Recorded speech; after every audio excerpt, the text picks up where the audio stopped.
10 years ago, Flint, Michigan became the national epicenter of water contamination in America. The water is running out the faucets yellow and brown. The city is taking steps to correct the issue. I don't think they told the truth at all. I shut the hose off. I'm like, what's wrong? She's like, Mom, I don't know. I can't breathe. But that town isn't alone.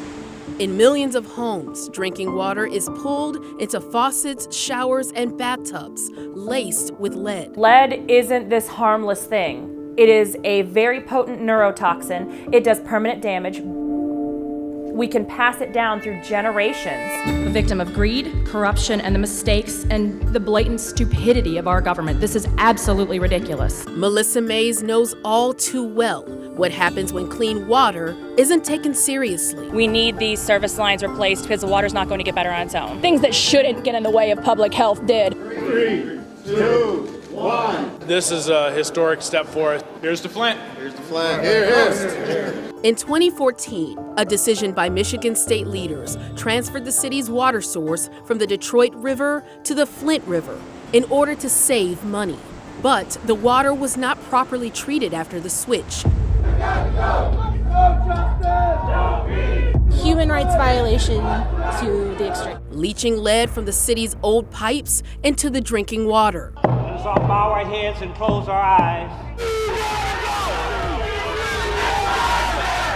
Sparking a water emergency and a national outcry for clean water everywhere. But see people coming from all over the state in support of what happened to us, I think that's amazing.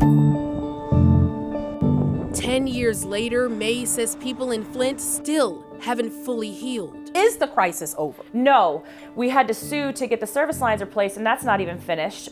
That lawsuit, filed by Mays and others, claimed the city of Flint violated the Safe Drinking Water Act. The city settled and agreed to replace all the lead lines by 2020. But that didn't happen. Mayor Neely, why did it take so long to fix these lead service lines or replace these lead service lines? Right. You know, you have to be very methodical about the way that you approach it. You know, we had to deal with the eroded trust with government and residents alike. This year, a federal court found the city in contempt because it failed to replace all the lines in time and didn't finish related repairs to sidewalks and yards. Flint's Mayor Sheldon Neely said he couldn't delve into the court's order and litigation, but says at this point, the city's replaced nearly 30,000 lead service lines and only has 30 to go.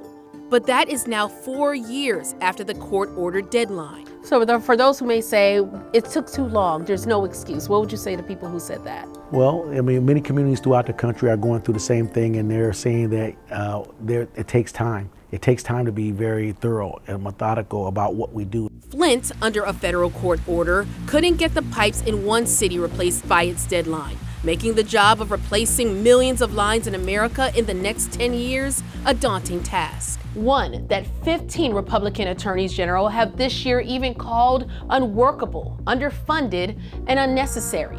That in a letter to the EPA that says the proposed deadline is impossible to comply with. We are prioritizing this issue. Wendy Wilkes, Director of Infrastructure Implementation at the EPA, says they are working hard to bring the administration's Get the Lead Out initiative to life. The 2021 bipartisan infrastructure law provided $15 billion specifically dedicated to state initiatives. Our national investigative team found states have already begun applying for loans and grants to help with the removal. We've set up really our largest ever technical assistance initiative, and GLOW, the Get the Lead Out initiative, is a part of that. With GLOW, communities will receive technical assistance kind of along a range of different ways to get the lead out of their water system. So it starts with identifying where the lead service lines are. But that identification isn't simple. We've discovered some states don't know the full picture of how many lead lines they have, which means the full scope of the problem remains largely unrealized. We asked every state for an estimate of how many homes have lead pipes. The result? Some had identified tens of thousands of lead lines, like Massachusetts, Tennessee, and North Dakota. But many couldn't give us a number. Alabama said their number is unknown. Kansas also said it had nothing on hand to give us. Nebraska, the same.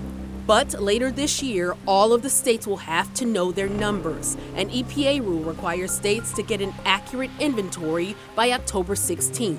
6 months ahead of the deadline, states are still collecting. Idaho says it has a handful of local inventories turned in so far. Utah is still collecting and says until it has more submissions, it doesn't have any number to provide. Counting lines is not a quick process, and the clock is ticking. One survey found it takes 2 or 3 full-time people working 6 days a week, a total of 2 months, to do an inventory of a medium-sized city. The process also isn't cheap. A report prepared for the American Waterworks Association estimates that inventorying 100,000 service lines could cost around $4.2 million, depending on various factors, like how much information a city already has. What would your message be to those states that say, this is a daunting task, we don't know if we can do it? It is daunting, and especially at the community level, it can be scary not to know where to start or where the lead pipes are, or if you're a homeowner, whether or not your pipe is lead. That's why EPA is providing this technical assistance to help communities get on the road to understanding their scope of the lead problem and then replacing those lead lines. As the government works to help towns assess the damage, this process is plagued with delays already. In 2021, the government moved deadlines twice, including pushing back the inventory deadline. We've found indications the next phase of the process to submit replacement plans will also be delayed, with this Louisiana government page saying the EPA would be delaying this phase, a deadline that was also supposed to be met this October. So can we realistically get this done in 10 years? I think it's possible. We have really good examples across the country of communities who are well on their way to reaching that 10-year mark, some perhaps even faster. It does take commitment, and this administration is saying we're committed. One of the towns that has accomplished getting the lead out of their pipes is Benton Harbor, Michigan, replacing 100% of their 4,500 lead service lines.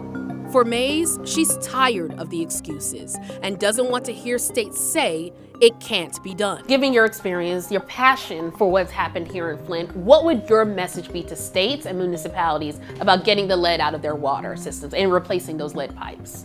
Get the lead out. All of the ways we're failing the youth and our children, this should not be one of them. This is not a hard one. This is not any kind of new fancy legislation. Lead pipes are bad. Get it out and stop giving it to the people that you're supposed to be protecting.